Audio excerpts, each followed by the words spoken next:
So there's two things I want to talk about today. It's really one thing, but there's two aspects of it that I think are worth dwelling on separately. So, but these are going to be basically two prongs of an approach to answering the question, what is black magic really? And is it worth engaging in?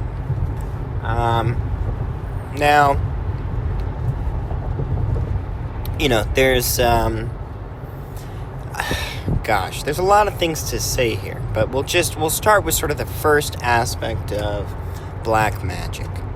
Okay, so there's kind of two ways. There's two ways for now I want to consider this. So, we can think about black magic. What does that mean, right? What the black, the in there, or the evil in black magic? What are we talking about? Is it an evil mind or an evil intent or an evil objective? Or is there something about the very forces that you call upon that their nature can be evil, or maybe just anti-human in some way?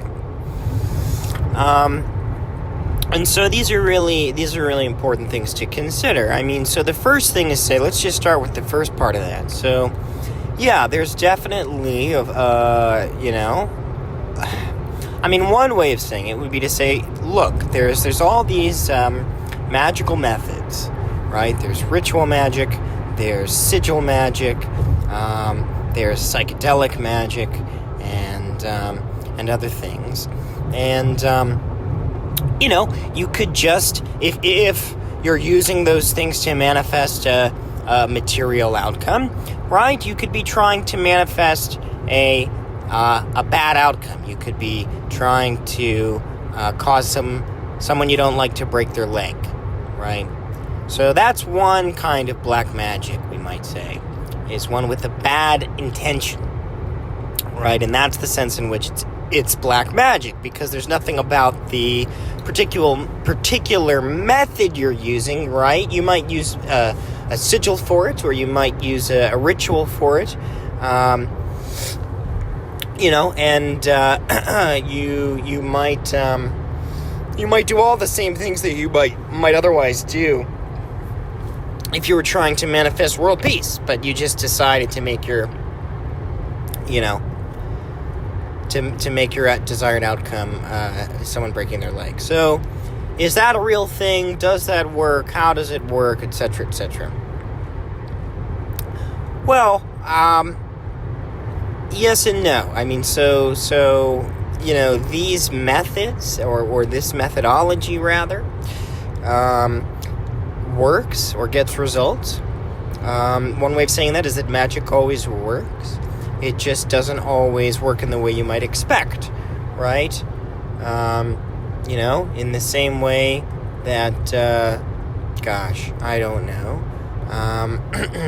Your computer, that's a terrible example, actually. Your computer doesn't always work. But we might say that something like gravity, right? It always works. It just doesn't always work in the ways you might expect, right? Which is what clumsiness is, right? We're not quite anticipating it correctly. It doesn't quite meet our expectations. Even though we know that, so to speak, gravity works or is a thing or whatever. So, okay, so taking that as an example, what are we to make of, effective magical methods that are used to obtain bad outcomes? I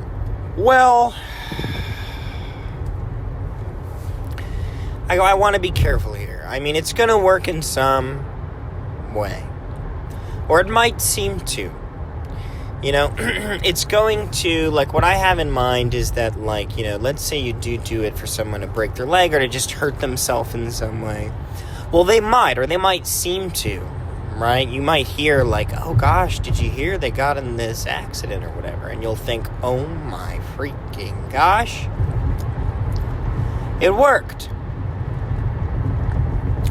Now, that can scare people because it's like, well, what if someone uses black magic against me or whatever? But there's this way in which, everyone's perception and perspective and interpretation of their perception is sort of woven together to be synchronous.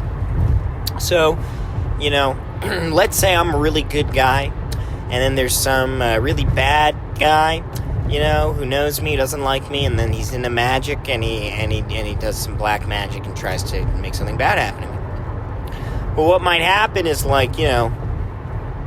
maybe I will, get in a little fender bender or something like that. Or maybe I will, oh gosh, I hurt my leg or something like that. Now, obviously, I'm not going to know that this guy did this thing, so I'm just going to take it as, another part of life or whatever. But then, what's probably going to happen is that something good's going to happen to me as a result, especially, if I'm a practitioner and I've got my own magical protections and things like that, is the universe is going to give him, the black magician, something that whets his appetite for evil. It's going to give him some perception or perspective or event that's capable of being interpreted such that it worked. But then what's going to happen is that a bunch of other stuff's going to happen for that guy. But when you're already way past, the tweaked ankle or whatever, and probably to teach him a lesson, something good will happen to you. You'll get, some workers' comp, or, your insurance will cash out more than they thought they would. Whatever, and then he's really going to be kicking himself, right?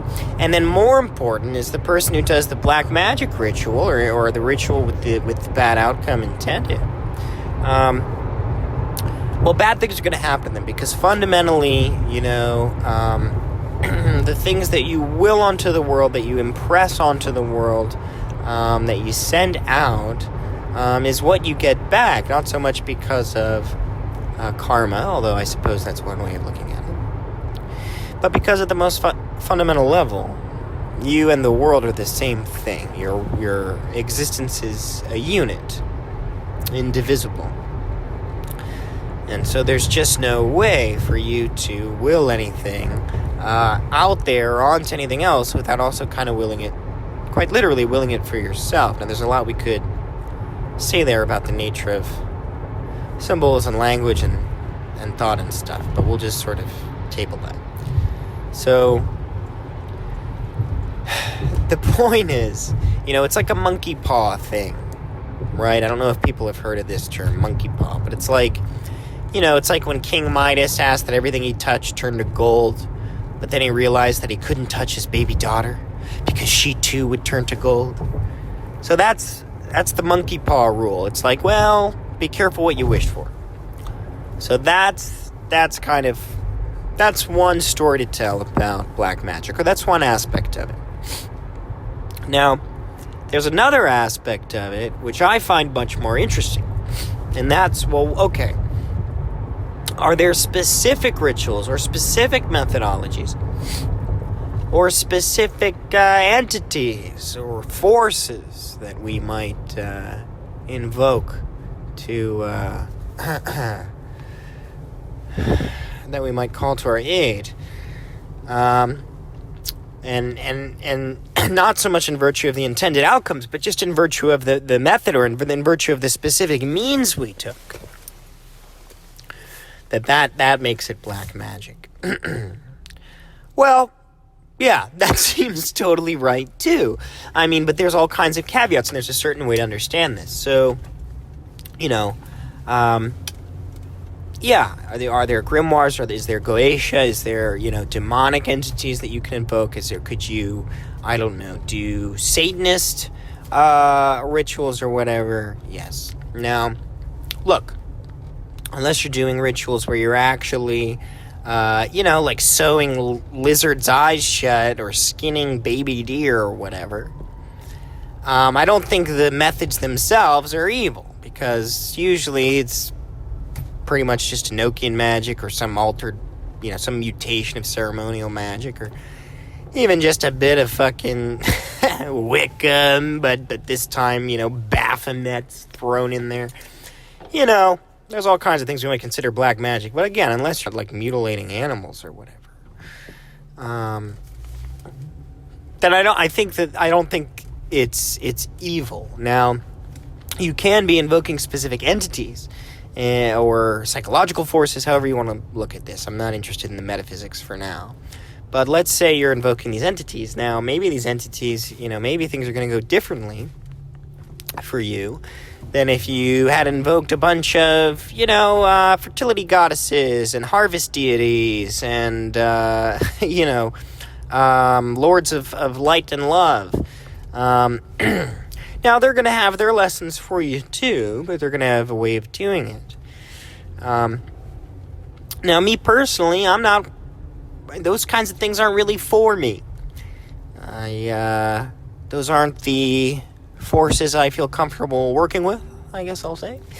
They don't necessarily seem to have a whole lot of power to give me or to align with my star sign or my energies or my, the places where I really find spiritual succor. So, look, for me, fertility goddesses, harvest deities, lords of light and love, that's all a little hokey pokey for me. And so it's hard for me to really motivate myself with that stuff. And so it's just not for me. But, that's not to say that I've ruined my life or anything by going the other way. It's just that, it's going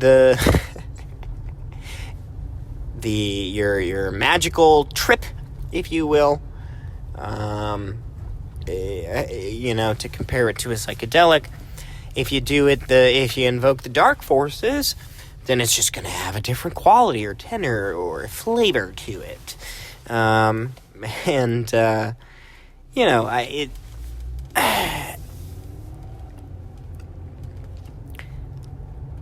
We have to be careful about how we understand the word darkness, because it's not evil really. They might use like pain or other methods, other teachers, if you will, other instructional forms. But in a way, I think they save a lot of time, because you tend to learn your lessons quicker than with the light and love bunch, who are a little, I don't know. They keep people on too long a leash. Anyhow, I think if you're respectful about it, and you know what you're getting into, and you understand darkness as just another avenue toward truth and toward magical awareness, magical ability, and so on. It's just like, look, like if you went into a college dorm room, right, and you stepped into like the stoner's room, and his room was all lit with black lights, are you gonna like freak out and call him evil because it's black lights instead of light lights? Like, no, man. Like, people would think you were a freak, right? Or that you really had been a little over sheltered as a child. So, that's the point here too with occult forces. And, I've never really been one for invoking spirits or entities, but the point is,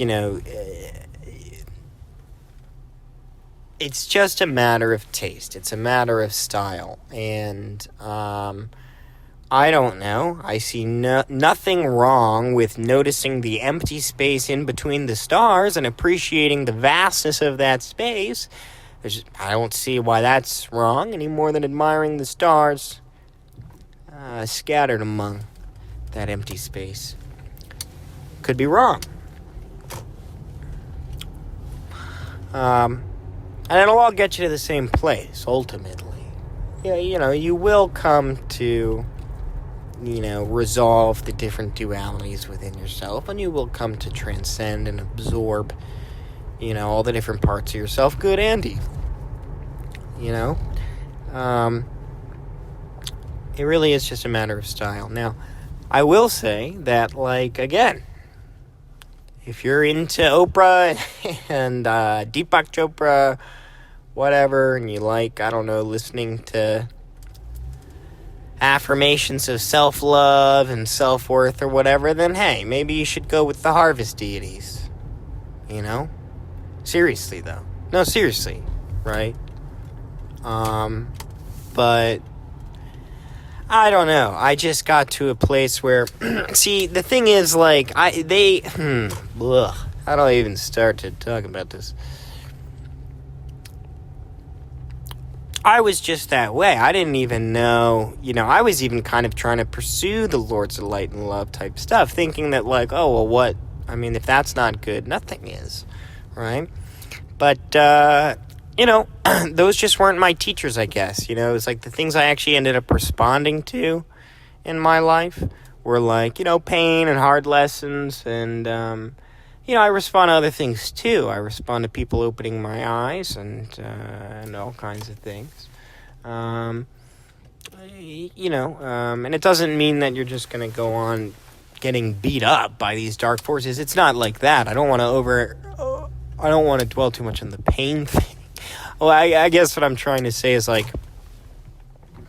how some people will, have a really dark sense of humor. And so, it just because they have a dark sense of humor, that doesn't mean that your life is necessarily miserable or full of pain or anything like that. It's just that, different things do it for you. Different things make you laugh. You pay attention to different things. And so, the signs and symbols through which the forces will choose to speak to you, it's just going to be different. So you just got to kind of think about it and think about okay, I think for me, there might have been a lot of different things I might have been wondering about or been afraid of getting into this shit. And I'll say this, when it's all said and done, it's been a trip, man, and there's been all kinds of transformations and inner revolutions, and there have been times when it's been really, really hard, and there's been some hard life circumstances thrown in there. Sometimes those stresses sharpen your focus on the ways in which you need to grow. But I think, on the other side of things,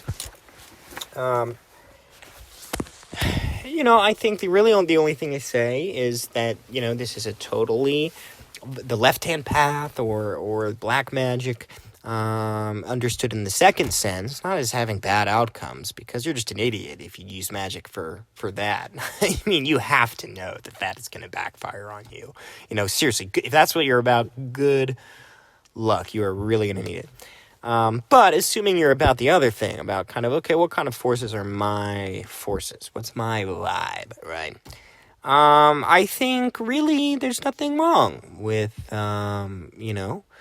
becoming an ally or making an ally of the dark forces, so long as you don't mind kind of feeling some sort of presence, some sort of unseen, it's palpable, but it's always just out of sight, just out, they're dark in the sense that they're hidden, they're in the shadow, you can never quite, you feel them, man, but you never get to see anything, and I love that.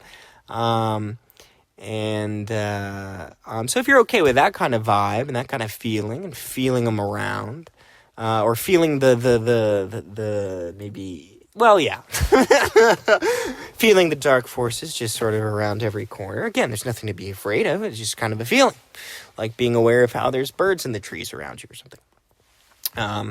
And if you don't mind a little bump in the night every now and then, sometimes something will fall or something will happen just to grab your attention or just to make you think, and or just to kind of reaffirm or echo or acknowledge a thought or feeling you're having.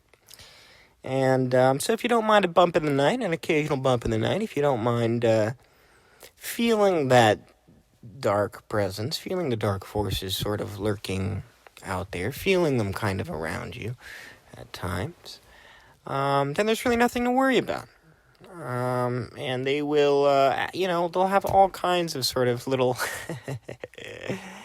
they'll have their kind of their black comedy, their dark humor, and they'll have their tricksterish moments, and then they'll also have their moments of really, really cutting you some slack in like a really meaningful kind of hardcore way, and it's great, man. Like it works for me, and so as long as you can understand these things in the right sort of way and practice the true black magic, which is higher level, right, than like just curses and voodoo dolls and stuff. I mean, that, again, we already talked about that. That is effective as far as it goes. It's just not what any serious magician... I mean, it's just, it's like finger painting, bad finger painting or something. It's just like you realize really quickly that that's not... that's not like the real kind of power that's out there. So...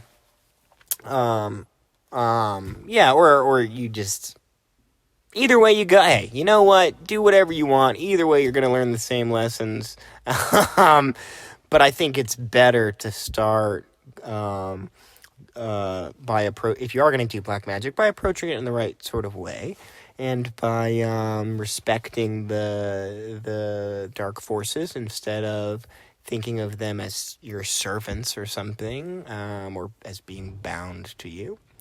And if you have a respect for what you're doing, and you can really come to have a fondness for them, and for the ways in which they kind of are with you on your life journey. And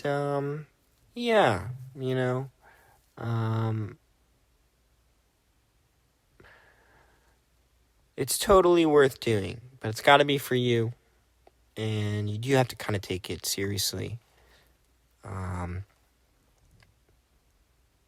you have to be okay with things that go bump in the night.